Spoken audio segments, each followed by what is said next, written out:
తాకట్లో ఉన్న మీ బంగారాన్ని విడిపించి ఆ రోజు ఆన్లైన్ రేటుకి కొంటాం. Sharma gold company. నమస్తే, వెల్కమ్ టు సుమన్ టీవీ. నేను పద్మిని. ప్రస్తుతంతో పాటు ప్రముఖ ఆధ్యాత్మికవేత్త, వాస్తు జ్యోతిష పండితులు, లలిత ఉపాసకులు, వాస్తు జ్యోతిష శిక్షణ నిపుణులు బ్రహ్మశ్రీ నానాజీ పట్నాయక్ గారు మనతో పాటు ఉన్నారు. మాట్లాడదాం సార్. నమస్తే సార్. శ్రీమాత్రే నమః. సార్, పంచగ్రహ కూటమి రాబోతోంది అనేది వింటూ ఉన్నాను సార్. అవునండి. ఎప్పుడు రాబోతోంది? పంచగ్రహ కూటమి వస్తే వచ్చేటటువంటి ఫలితాలు ఏమిటి?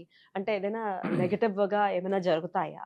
ఎన్నిసార్లు రాబోతోంది? ఇవన్నీ ఒక్కసారి మీ ద్వారా తెలుసుకోవాలనుకుంటున్నాను. ఎప్పుడు కూడా మనకి జరిగే పంచగ్రహ కూటమి ప్రతి 2 సంవత్సరాలకో 3 సంవత్సరాలకు ఒకసారి జరుగుతుందండి పంచగ్రహ కూటమి. Okay. అది జనరల్గా జరిగేది.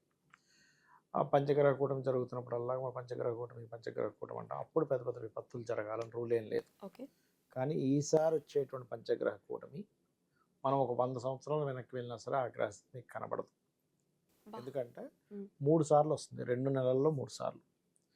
జనవరి 18, 19, ఫిబ్రవరి 19, 20, ఫిబ్రవరి మాసంలో 24వ తేదీ నుంచి మార్చి 1 మధ్యలో పంచగ్రహ కూటములు మకర కుంభరాశిలో అవుతున్నాయి. మకర రాశిలో ఒకసారి, కుంభరాశిలో 2 సార్లు.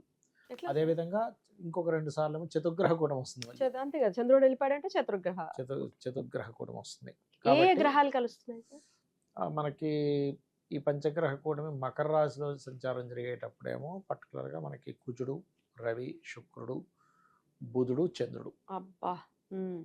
మీకు కుంభంలో కలిసేసరికి శనితో కూడా. చంద్రుడి ప్లేస్ లో శనితో కాదు, రాహుతో. కుంభంలో రాహుతో, మీనంతోనేమో శనితో 4 గ్రహాలు. ఈ బా. గ్యాప్ లో మళ్ళీ మీకు ఈ చతుర్గ్రహ కూటమి కూడా ఈ కుంభరాశిలో జరుగుతుంది. అందుకని ఏంటంటే ఎప్పుడు కూడా మీరు గమనించండి, ఈ గ్రహ కూటములు ఇన్నిసార్లు జరిగేటప్పుడు దీనికి కొన్ని సంకేతాలు కూడా ప్రకృతి చూపిస్తూ ఉంటుంది. ఆల్రెడీ ఈ స్థితి బాగాలేదు అని మనం 2 నెలల ముందు నుంచి చెప్తూ ఉన్నాం. గ్రహస్థితులు బాగాలేవు. ఎందుకంటే ఇప్పుడు మనకి కనబడుతున్నటువంటి గురువు కాదు, గుర్తుపెట్టుకోండి. గురువు కంప్లీట్ గా శని రాహు ప్రభావంలో ఉన్నాడు. రాహు చే చూడబడుతున్నాడు, గురు రాశిలో శని ఉన్నాడు. సో ఎనర్జీస్ చూడడానికి, అందుకే మీకు గతంలో కూడా ఈ హెచ్ఐవి కేసెస్ పెరుగుతాయని చెప్పింది అందుకే. ఎందుకంటే వాయుతత్వ రాశిలో మిథున రాశి, మైథునం వల్ల వచ్చే ఇబ్బందులు సీక్రెట్ ఆర్గన్స్ ద్వారా వచ్చేవి. అందుకే సీక్రెట్ సైన్ లో ఉండే రాహు దృష్టి. రెండవది ఏంటంటే ఇక్కడ వాయు సంబంధమైన ఇబ్బంది. అందుకే మనం లాస్ట్ టైం చెప్పుకున్నాం ఫ్లైట్లు ఆగిపోతాయని. ముందే ఇండిగో అట్లాగే ఆగిపోయింది. మనం తర్వాత మళ్ళీ దాని రీల్ కూడా వేశారు మన వాళ్ళు. కాబట్టి ఇక్కడ ఏంటంటే ఒకటి, ఈ మిథున రాశిలో వాయుతత్వ రాశిలో ఈ గురువు ఉన్నందుకు ఈ పంచగ్రహ కూటమి 3 సార్లు రావడము. దీంతో పాటు ఎప్పుడు కూడా గ్రహస్థితుల్లో మార్పులు వస్తున్నప్పుడు ప్రకృతి కూడా కొన్ని సంకేతాలు ఇస్తూ ఉంటుంది. అంటే అలాగా మీరు చూడండి, పెహల్గాం దాడికి ముందు గ్రద్ద మన పూరి జగన్నాథ ఆలయం పైన ఉన్నటువంటి జెండాని కొంతవరకు తీసుకొని వెళ్ళడం జరిగింది. అప్పుడు అందరూ ఏమనుకున్నారంటే, ఓ గరుత్మంతుడు విష్ణు యొక్క వాహనం, ఆహా ఓహో అనుకున్నారు. అప్పుడు కూడా ఇదే మాట చెప్పాను, బాబు అలా కాదు, నెగటివ్ ఎనర్జీ 5. ఇప్పుడు కూడా మనకి కొన్ని వందల కాకులు గెటలు వచ్చి దాని చుట్టూ తిరుగుతున్నాయట ప్రజెంట్. అంటే ఏమిటి, ఇక్కడ గ్రహకూటమి ఇక్కడ కొన్ని గుంపులుగా వచ్చి తిరగడం. దీనివల్ల ఏమిటంటే ఒకటి, మనం ఎప్పుడూ కూడా ఇలాంటివి జరుగుతాయా, అసలు ఎప్పుడు చూడలేదు, మన జనరేషన్ మాత్రమే దీన్ని చూసిందే అనుకునేటువంటి కొన్ని ఉంటాయి. మనకు అలాగే 4 years బ్యాక్ 5 years బ్యాక్ ఒకసారి కరోనా వచ్చింది. అది ఓన్లీ ఒక జనరేషన్ చూడడం, చెప్పుకుంటారు ఒక కొన్ని సంవత్సరాలు కరోనా వచ్చిందట, అన్ని స్తంభించిపోయారట, ఏ దేశం వాళ్ళకి ఆ దేశం వాళ్ళు వెళ్ళిపోయారట, ఏ దేశంలో ఉన్నాడు ఆ దేశంలో ఉన్నట్ట కొంతకాలం పాటు ఎవడు ఎక్కడ మారలేకపోయాడట అని చెప్పుకుంటుంటాం. ఇంట్లోంచి కదలలేదట. మసూచి గురించి చెప్పేవాళ్ళు ఇప్పటికీ ఉన్నారు, మసూచి గురించి, ఇట్లాంటి గురించి. అలాగే ఇప్పుడు వచ్చేటువంటి గ్రహస్థితి, ఈ పంచగ్రహ కూటమి ఏదైతే ఉందో, అందరూ ఏమనుకుంటున్నారు ఈ నెక్స్ట్ రాబోయే పరాభవనామ సంవత్సరంలో వస్తుంది అనుకుంటున్నారు. కాదు, పరాభవనామ సంవత్సరానికి ముందే జరగనుంది ఇదంతా కూడా, వింతలు విదూరాలన్నీ కూడా. ఇది ప్రకృతి మీద పడుతుంది. అంటే గాలి వానలు విపరీతంగా రావడం, దాని ద్వారా కొన్ని అసలు మనం ఊహించని రీతిలో కొన్ని డెమాలిష్ అవ్వడం. రెండవది ఏమిటి అంటే వాయు సంబంధంగా వచ్చేటువంటి కొంత వాయు కాలుష్యం అంటారు. అంటే ఎయిర్లో సంథింగ్ కాలుష్యం ఏర్పడము జరుగుతూ ఉంటుంది. అదేవిధంగా ఈ వాయు సంబంధంగా ఇప్పుడు మనకి చూడండి, బయోవార్స్ అంటూ ఉంటారు, బయోవార్స్ రావడము. లేదా ఎప్పుడైనా మీరు చూడండి, ఈ గ్రహకూటం ఏర్పడ్డప్పుడు భూమి మీద కొంతమంది కలిసి కొన్ని విజయాలు సాధించడం, కొన్ని పన్నాగాలు పంతూ ఉంటారు.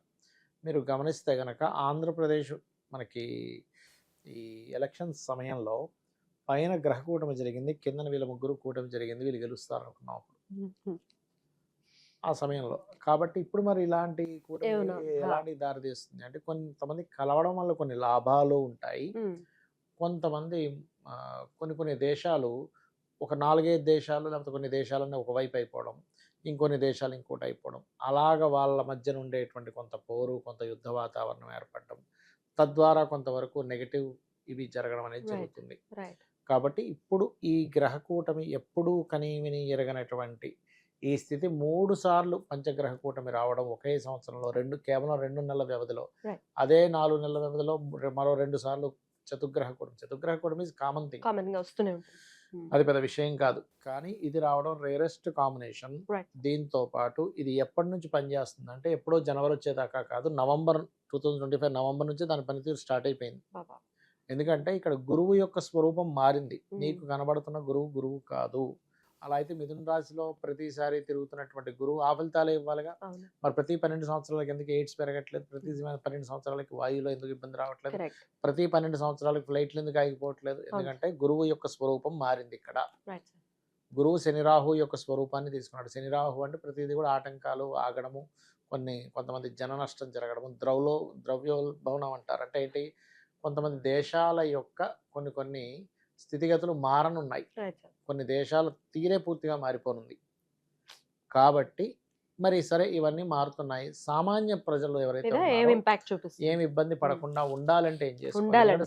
సామాన్య ప్రజలు కూడా ఇబ్బంది పడతారు. అయితే మరి జనాలు ఇబ్బంది పడ్డట్టే కదా. ఇండియా మీద ప్రత్యేకంగా ఏమైనా ఇంపాక్ట్ ఉంటుంది? ఇండియా మీద కొంత ఇబ్బంది ఉంటుంది ప్రకృతి పరంగా. అదే విధంగా మిగతా దేశాలకు కూడా ఉంటుందండి ఇబ్బంది. రకరకాల ఇప్పుడు పాశ్చాత్య దేశాలు అనుకోండి, ముస్లిం దేశాలు అనుకోండి, ఏమైనా సరే ఇతర ఎందుకంటే మొత్తం ప్రపంచం మీద పడుతుంది.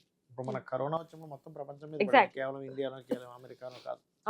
అలాగే ఈ గ్రహస్థితి యావత్ ప్రపంచాన్ని కుదిపేసేటువంటి స్థితులు ఇస్తుంది. కాబట్టి ఆరోగ్య విషయంలోని, రవాణా విషయాల్లోని, అదేవిధంగా కొన్ని ప్రకృతి వైపరీత్యాల విషయంలోని, అందులో మీకు అగ్ని ప్రమాదాలు కావచ్చు, లేనట్లయితే మన ఏమంటారు భూకంపాలు కావచ్చు, ఇటువంటివన్నీ కూడా రానున్నాయి. కాబట్టి ఇప్పుడు బయట ప్రకృతి అలా ఉంది, కానీ సామాన్య మానవుడు ఇబ్బంది పడకూడదు. కాబట్టి మనకి జ్యోతిష్ శాస్త్రం అనేటువంటి దీని గురించి ఉంది. కాబట్టి ఇంటి నుంచి బయలుదేరే వ్యక్తి కొన్ని జాగ్రత్తలు తీసుకోవాలి. ఏమిటది అంటే, మామూలుగా మనం ఇంట్లో నిత్య పూజాది కార్యక్రమంలో మనం ఏం చేస్తాం? మనకు తోచిన నైవేద్యం ఏదో పెడతాం. కానీ ఇలాంటి గ్రహస్థితులు ఉన్నప్పుడు కొబ్బరికాయ కొట్టమని చెప్తాను. ప్రతిరోజు కొబ్బరికాయ కొట్టండి. వెళ్ళమని చెప్తున్నాను పర్టికులర్గా. ఎందుకంటే ఇటువంటి గ్రహస్థితులు ఉన్నప్పుడు ఇంట్లో కొబ్బరికాయ కొట్టడం మంచిది. రోజు కొట్టలేమన్నప్పుడు కనీసం వారానికి ఒకసారి, కనీసం శని గురువారాలైనా కొట్టండి. అదేవిధంగా ఇంటి నుంచి బయలుదేరేటప్పుడు ఒక్కొక్క రాశి వారు ఒక్కొక్క నామస్మరణతో వెళ్తే మంచిది. మేషం వారు గణపతి సూర్యుడిని, వృషభం వారు విష్ణువుని మహావిష్ణువుని, మిథునం వారు అమ్మవారిని, కర్కాటకం వారు స్కందుణ్ణి, సింహం వారు దత్తాత్రేయుడిని, కన్యారాశి వారు వెంకటేశ్వర స్వామి, తులారాశి వారు దుర్గాదేవిని, వృశ్చికం వారు దత్తాత్రేయుడిని, ధనస్సు వారు నరసింహస్వామిని, మకరం వారు అమ్మవారిని, అదేవిధంగా కుంభం వారు కూడా మహావిష్ణువు లేదా ఓం నమో నారాయణాయ అని కానీ, లేనట్లయితే మీనం వారు ఓం రాజరాజేశ్వరి దేవి అయిన మహా అనేటువంటి చేసుకున్నట్లయితే వీళ్ళకి ఎటువంటి ఇబ్బంది ఉండదు. ఈ విపత్కర పరిస్థితి నుంచి బయటపడతారు. ఖచ్చితంగా బయటపడతారు. క్రమేపీ మార్చి తర్వాత నుంచి సెటిల్ డౌన్ అవుతుందా సార్ ఈ పంచగ్రహ? 1.5 year ఉంటుందండి ప్రభావం. మార్చి అంటే ఏప్రిల్ వరకు ఉన్నాయి. ఏప్రిల్ వరకు ఈ 3 సార్లు గ్రహస్థితి ఉంది. కాకపోతే ఇక్కడ గురువు కాదని చెప్పాను మీకు. గురువు యొక్క స్వరూపం సంవత్సరం వరకు మారట్లా మీకు. అందుకని ఇప్పుడు జూన్ వరకు వాయు సంబంధమైనటువంటి ఇబ్బందులు వస్తాయి. అంటే ఏంటి? సడన్ గా ఒక పెద్ద ఇది కూడా డ్రాస్టిక్ ఇదైపోవడము. అదేవిధంగా మనకి చూడండి, క్రిప్టో కరెన్సీ సడన్ గా ఇదైపోతుంది. అండ్ అట్లాగే రైజ్ అవ్వదు, డౌన్ ఫాల్ అవుతుంది. షేర్ మార్కెట్ లో షేర్స్ లో కొంచెం డౌన్ ఉంది. అలాగే కొన్ని గనులు కూడా దొరుకుతాయి దీనివల్ల. ఎందుకంటే కుంభరాశిలో పంచగ్రహ కూటమి ఏంటంటే ఎప్పుడు బయటపడినటువంటి కొన్ని నిధులు కూడా బయటపడతాయి. ఆ పాజిటివ్ కూడా ఉంది. కాకపోతే నేను అనేది ఏంటంటే, సామాన్య మానవుడు ఇబ్బంది కలగకుండా ఉండాలి. కాబట్టి ఇంట్లో నిత్యము నారికేళనం చెయ్యండి. దానివల్ల ఏమవుతుందంటే, ఎప్పుడు కూడా మనకి గ్రహస్థితి ఏదైతే ఉందో మన మీద ఎఫెక్ట్ పడకుండా ఉండాలంటే మన ఆరా క్లియర్ అవ్వాలి. డెఫినెట్లీ నారికేళనం ఎప్పుడైతే కొడతామో మన చుట్టూ మన ఇంట్లో ఉండేటువంటి నెగటివ్ ఆరా మన మీద పడకుండా, గ్రహస్థితి మన మీద పడకుండా కించిత్ దాంట్లో తప్పించుకుంటాడు మనిషి. బ్యూటిఫుల్ గా ఎక్స్ప్లెయిన్ చేశారు సార్. ఖచ్చితంగా జరిగేది జరగక మానదు. కానీ స్వామి శరణు వేడితే ఖచ్చితంగా ఆపదల నుంచి బయటపడటం అనేది జరుగుతుంది అని చెప్తున్నారు. ఇదేదో భయపెట్టడానికి కాదు, ఇది ఉంది, ఈ పరిస్థితి ఉంది, ముళ్ళకంపు ఉంది, పక్క నుంచి వెళ్ళండి అని చెప్పడానికి మాత్రమే. Thank you so very much. నమస్తే. శ్రీమాత్రే నమః.